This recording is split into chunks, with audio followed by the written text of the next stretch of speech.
এই দ্বারকাধীশ মন্দিরের কাছাকাছি এসেছি। গোমতী নদীর ধারটাকে একবার আপনাদের দেখাই। দেখুন বিভিন্ন অসাধারণ এই দৃশ্য, বিভিন্ন উট গরু সব ঘুরছে আর কি, ভগবান শ্রীকৃষ্ণের বাহনটাও ঘুরছে নদীর ধারে। পাশে দেখা পাচ্ছেন এইদিকে দেখুন।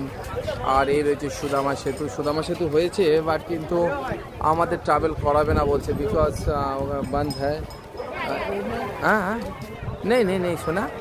ये ऊँट देखो हमारा मेरा तरफ से देख रहा है, उसका भूख लग रहा है। ये भाई भूख कुछ दिया नहीं शायद, इसलिए उसका भूख अभी अभी खिला के कल शाम को चले गया था। अच्छा अच्छा अच्छा को चले गया था।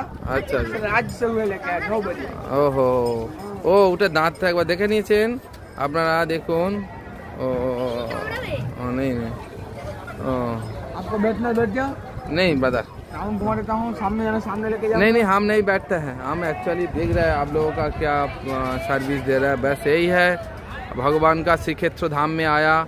ये एक्चुअली गोमती नदी है, गोमती नदी দেখুন কি সুন্দর দৃশ্য আপনাদেরকে দেখাচ্ছি। আমরা যাব, পিছনের দিকে আছে দ্বারকা মন্দির, ওখানে দ্বারকাধীশ টেম্পল দর্শন করব। ওকে।